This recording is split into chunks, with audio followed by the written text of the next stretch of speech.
All right, what's up guys? So this was a gift card from a very good customer. He was nice enough to give us the gift card and said, hey, I really appreciate what you did. Here's a gift card, go and eat. So I am gonna go and pick up lunch for George and myself. So I figured I would make a little vlog along the way and just talk to you, because I really appreciate the feedback and the people that we talk to. It's almost like friends. I joke about that, but I'm also being serious.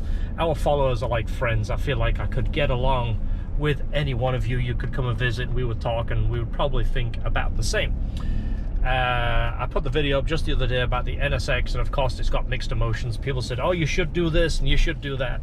You should do the other. Keep this in mind. The car was never meant to be a car to stay. It was meant to basically learn from. We made some connections, we made some sponsorship deals, we've connected with companies that we didn't before and we wouldn't have had a reason to. So it served dual purpose, plus it gave George and I something different to work on and something to learn, and also something to kind of compare to. We learn from everything we do. But the car was never meant to stay and just be a daily driver. It's too expensive of a car. I won't lie, I can't afford to make monthly payments on a car like that. I put a massive down payment on the car, but making those payments every month, unless it's making us money, the car isn't doing us any good. I've already made, you know, fixtures for the things that we need. The traffic's pretty bad here. So there's no reason to keep the car just to drive it to car shows and say, hey, look everybody, look, I drive an NSX. It doesn't make sense. Look at it this way. Rather than living in your house and a mortgage that you can probably afford and you're comfortable, you can go out to dinner on a Friday, that kind of thing. Think of going down to the fanciest hotel on the beach and just stay there. You know, it's you can only do it for so long. You can do it for a weekend and feel pretty good. Now you might be able to do it for a couple of weeks, but after a while you gotta go home. You gotta go back to your house. So that's one of my analogies. Also, the engine, it's probably pretty damn strong, but it was to a point where I couldn't do anything else. It had the JB4 tune, which basically just ups the boost and allows it to make a little bit more power.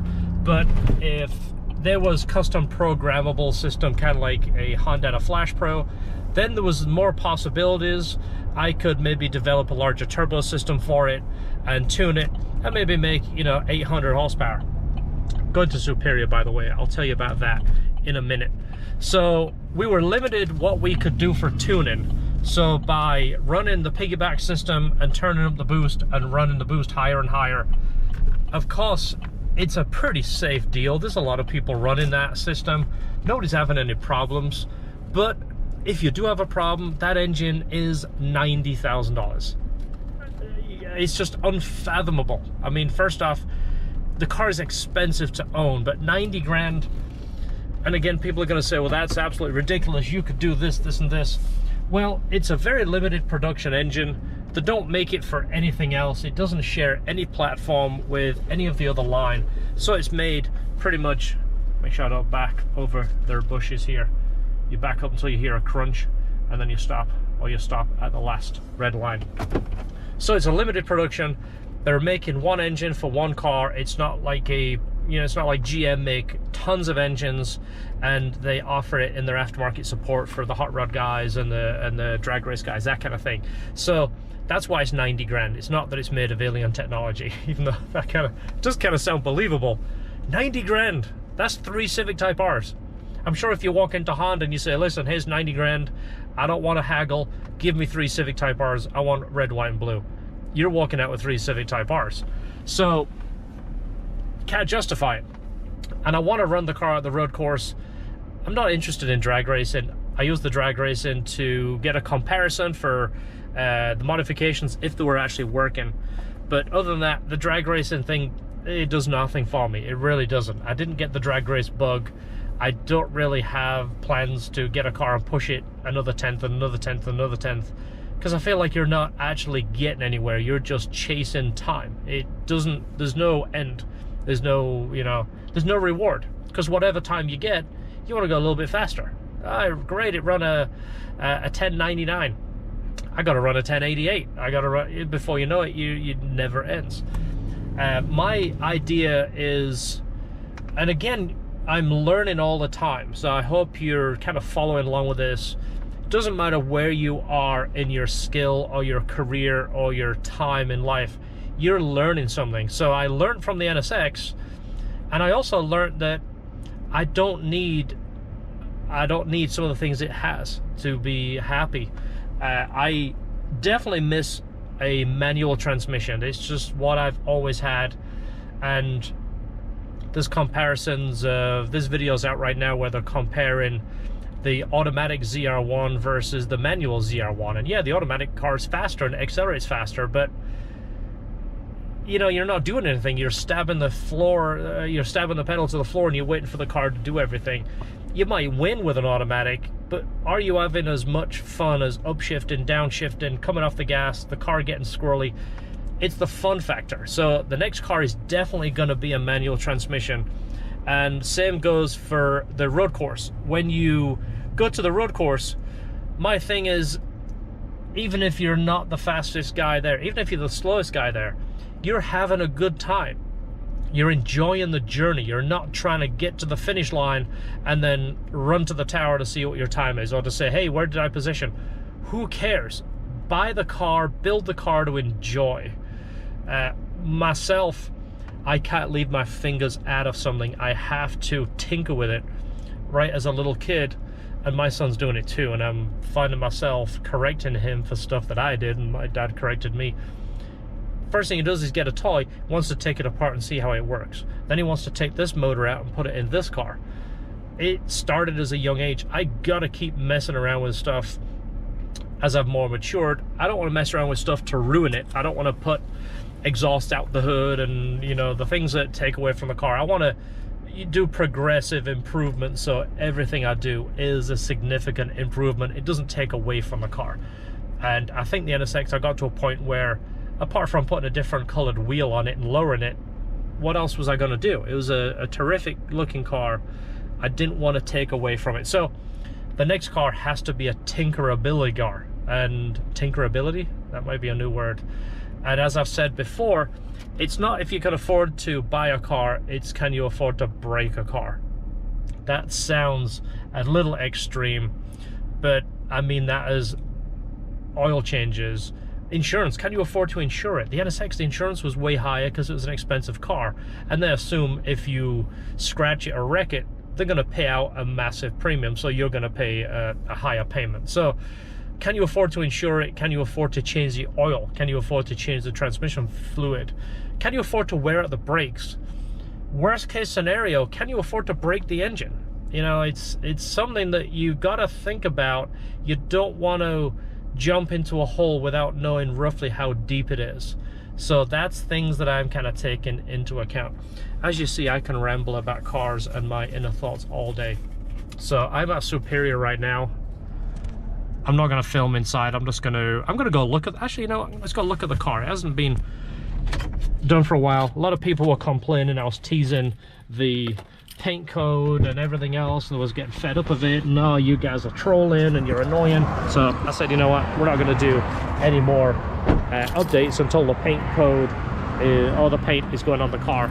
So, and I don't think a whole lot's going on with the car. So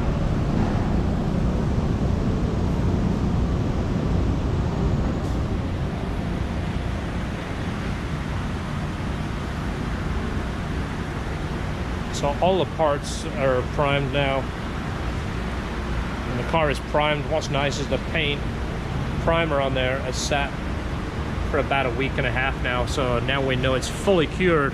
When they sand that primer, it's not going to shrink anymore.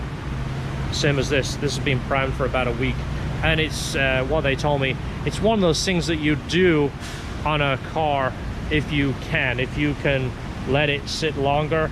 It gives it a chance to shrink, harden. Then when you cut and buff the paint, it doesn't shrink anymore. Kind of like this, you see all the marks in there. That'll all be buffed and sanded out. That'll look perfect when it's done. These are obviously the rockers. That's the front lip.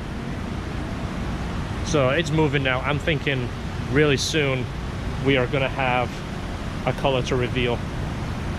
Unless I just put clear coat over the primer, and then that's the new color. So what I got here is a brand new VIN sticker. Remember we talked about having the stickers in there, and he said, hey, what do you want to do? Well, you can actually order these stickers. You take yours off, you contact this one company, I don't know who it is, I'll try and get the info, but you send them your number and they reproduce this sticker, and it's got the year of the car and the VIN. Everything matches. I'm not watching where I'm going. I'll probably trip over some body parts here.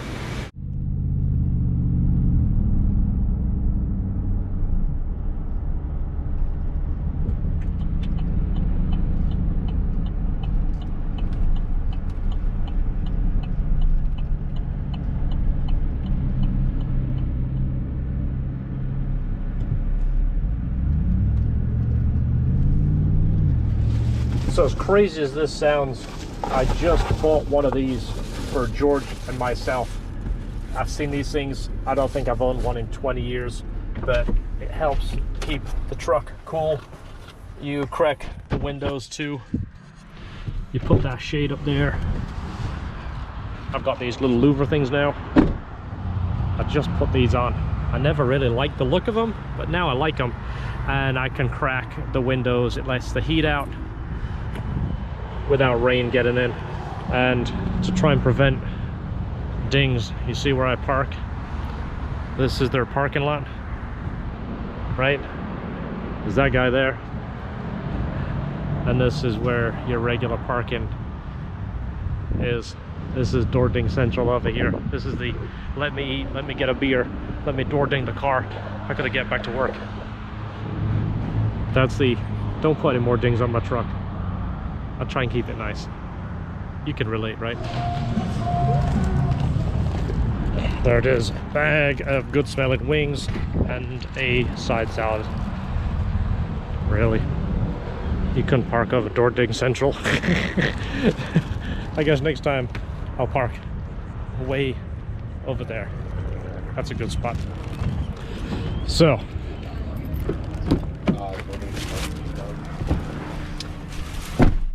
all right, so it's a little bit cooler in here. This thing worked a little bit, not absolutely terrific, but it is cooler in here. And again, like I told you, I bought one for George too. I thought, what a great idea. All right, so real quick, today is July 17th. Tomorrow is the unveil of the Corvette C8. And yes, I will be tuning in. Just a backstory, I did tune in for the C7 unveil, and I think I put it on Facebook, it's forever ago.